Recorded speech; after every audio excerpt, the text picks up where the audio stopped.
says, Abu Talha owned the most and the best gardens in Medina. One of his gardens was known by the name of Bayraha, and this was his favorite resort. It was close to Rasulullah sallallahu alaihi wasallam's masjid, and the water of its well was sweet and abundant. Rasulullah sallallahu alaihi wasallam often visited that garden and drank of the water. When Allah revealed the verse, لَن تَنَالُوا الْبِرَّ حَتَّى تُنْفِقُوا مِمَّا تُحِبُّونَ, meaning you will not attain unto piety until you spend of that which you love.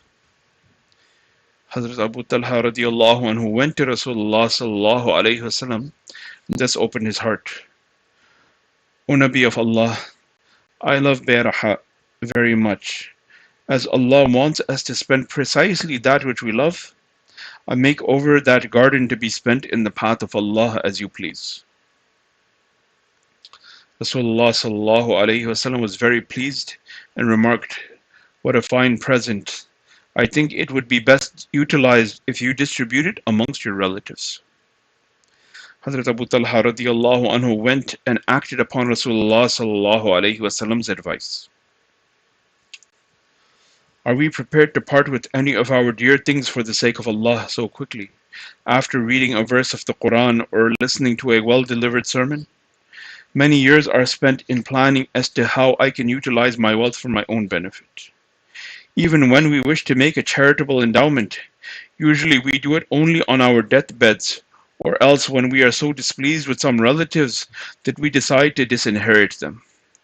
But when there is an occasion of public spending like marriage, we are eager to win popularity even if we have to take a loan on interest. That when it comes time to give something for the sake of deen, then the people usually they hold off, they don't give. And if they, when they say that there's someone, in the family who has been bad to them or they feel angry at them, then they say, you know what, I have this piece of wealth, I have this piece of land that everybody likes, but I don't want anyone to get it. No one will get it. They have been bad to me. None of them will get it. I will give it to the masjid. So they don't do it because they heard this ayat where saying, لَن تَنَالُوا الْبِرَّ حَتَّى تُنْفِقُوا مِمَّا تُحِبُّونَ. Rather, they do it so that the people cannot get it. Their motive is not to please Allah. Their motive is to deprive others. And then on the other hand, when it comes to time just to show off, like a marriage, spend $40,000-$50,000 so that in a span of 5 hours you can burn that money. But people say, oh ho ho ho, did you see Mr. So-and-so? He had such a nice wedding for his son. Oh ho ho ho, had such nice flowers. But that biryani was a bit burnt. It was a bit too much mirch in it. But oh ho ho ho, he had such a nice hall, a nice car he brought. But the biryani is a bit mirchi, and the korma was not cooked enough. So that's what happens. So to show off to people, I called this guy and I called that guy and I called this guy, that guy who you've never seen for like 5 years, who doesn't care that you exist. You called him. Yeah. Well, maybe he'll say that, oh, that guy is so rich. Oh, he called me and he had such a nice wedding. So this is how the people spend. But when it comes to spend, look, there's a couple of points in this incident. One thing is that Allah wants us to spend from those things that we love. He wants us. He doesn't make it a point. What is fard for us is to spend in zakat, right? And Rasulullah sallallahu alaihi wasallam tells the people not to take from the people's best wealth. If they have like 16 camels or whatever, don't take their best camel. Take their average camel. Don't take the best. Don't take the worst. Take the average one. And the person, he himself, But when it comes to that guy himself, he should have this desire that I spend the best in the path of Allah. He should have this desire that I spend what is the best. I should not give second rate stuff. I should give the best of my things. So that is, Allah is telling how uh, a person will reach a high level of piety. He will reach it when he spends in those things that he loves, not in those things which are junk. So this goes with our wealth. This also goes with our time. That today, when we spend time in the masjid, we spend time, for the demands of deen. We give the leftover time. We have time for school, we have time for work, we have time for this, we have time for that. Any time, any of my junk time that I have left, I say, you know what, at least I'll give that to the masjid. Even today, the guy who's giving even his junk time is pretty good because most people are not giving any time. Most people are not giving any time. So this guy who's giving his junk time, even he looks like someone who's, high level.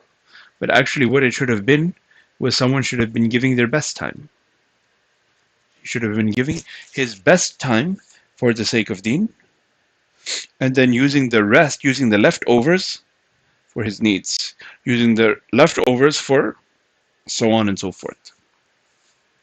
So that's another thing, that the people who are demanded to take from, especially in terms of zakat, they're told not to go after the best things. Go after what is average. Not best, not junk, average. Deen is very moderate. Deen is moderate. Deen does not force you to, go to any extreme. That you spend everything and you spend the best of everything and you leave nothing for yourself. Deen doesn't tell you to do that. But what Deen tells you, that if you want to reach a high level of piety, then you should spend from those things which you love. And then another thing is that, you see, from the actions of Rasulullah sallallahu alaihi wasallam, or from instructions, when we, sometimes you see these, on TV and guys, these televangelists, they're living luxury lives. They have their private jets and whatnot. Their houses are like, houses of very, very high value. So these are people who make their money off the donations of others. So the money, they say, give money to the church. And then where do they spend it? Well, now the church is getting very rich. The church is getting very rich. Whereas in Deen, what are we told? We're told, spend your money for the sake of Deen. So what did Rasulullah sallallahu alaihi wasallam do? Did he take the money for himself and say, all right, now it's good that you gave me this nice, this nice garden with sweet water and whatnot. Yeah, no, just, build my houses in it too, so that I can be chilling. But Rasulullah sallallahu alaihi wasallam, he was looking out. Deen is looking out for the best interests of a person. So zakat goes from the rich, and does it go to the imam? Not necessarily. If the imam is eligible for zakat, yes. But generally, no. Zakat will go from the rich and it will go to the poor of the community. Go from the rich to the poor. It will not go from the rich to the imam. It will not go from the rich, to beautify the masjid. That's not an acceptable use. It will go from the rich and it will go to the poor. In the same way, Rasulullah sallallahu alaihi wasallam, he got this. Then what did he say? That the best use would be, to bolster his net worth, to give him riches. He said, he didn't even say, give it to the masjid. He said, divide it up and give it to your family. That is the best use of it. So this was particularly the case for this, this Sahabi, radiallahu anhu. But point being that he did not do it, looking to enrich himself, looking to make the masjid more fancy and more lavish. He looked at what was the need, where could this money best be used, and it was for the advancements of this person. So that give it to your family because there's a reward in spending on one's family. So he said, give it to them. So this is deen, that we do not tell people to spend money so that we ourselves can get rich. If that is, if supporting the masjid is a means, good. If that is not the main thing that needs to be done at this point, then wherever is required. If it is to feed the poor, then that's good. Whatever the case is. But the default is not that, give it to me so that I can beautify my home, whereas that might not necessarily be the case with other people who collect money and who raise funds and so on.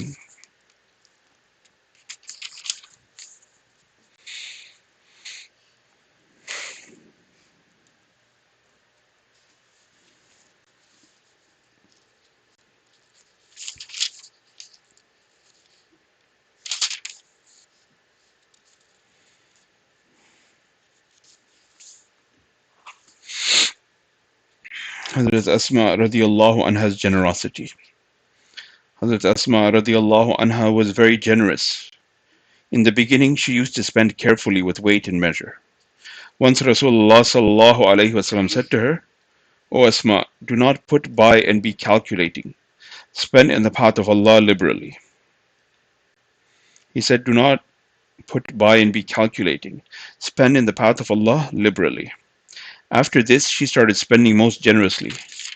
She would advise her daughters and housemaids, "Don't wait for any surplus or excess of requirements before spending in the path of Allah.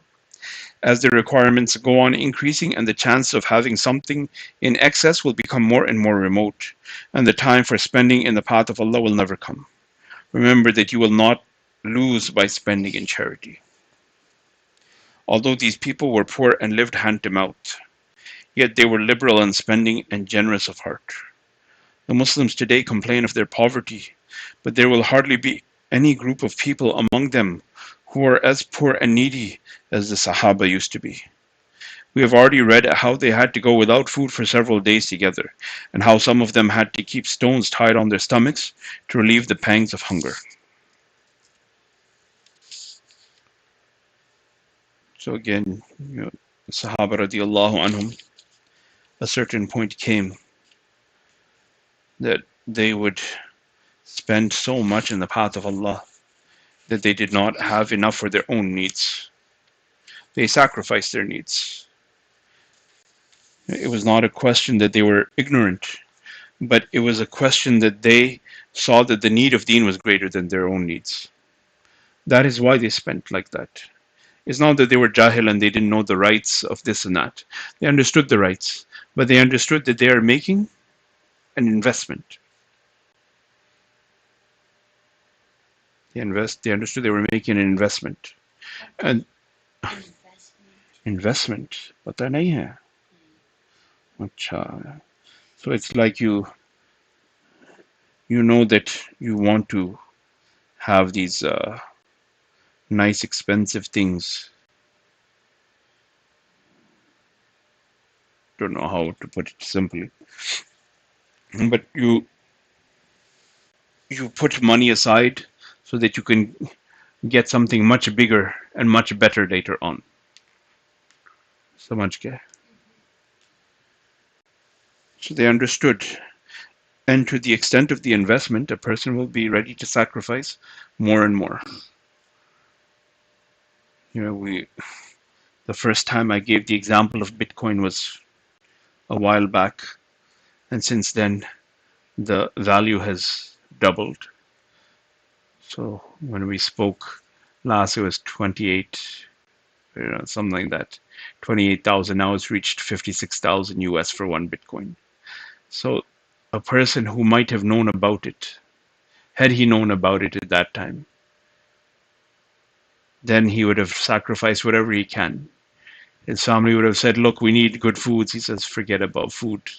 We'll eat the bare minimum so that we can get some so that we can have as many of this, and then when it reaches 50,000, and we can sell it and we can have a very, very comfortable life.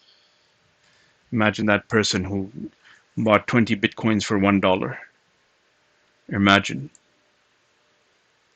20 bitcoin for $1 at the time, and now 20 times 50,000 is a lot. So this is with dunya. This is with dunya. Well, we take these examples of dunya so that we understand that how Sahaba, they had yaqeen in akhirah, and why they sacrifice what they sacrifice. They don't sacrifice, you know, with no reason. They understood that what they're getting in the akhirah is much better than anything they can get in this world. And if these are the gains and the increases that they can get by sacrifices in the world, then what gains will they get? What profit will they earn by making sacrifices of their needs, their luxuries for a high position in the akhirah? This is why we keep reading and looking at their lives and pondering over their lives and pondering over the sacrifices, so that we can also uh, take inspiration to invest whatever we have here for a real return over there. Allah give us all this tawfiq. Subhanallah wa bihamdihi, subhanakallah wa bihamdik, ashhadu an la ilaha illa anta, nastaghfiruka wa natubu ilayk. Subhana rabbika rabbil izzati amma yasifun. Wa salamun ala al-mursalin walhamdulillahi rabbil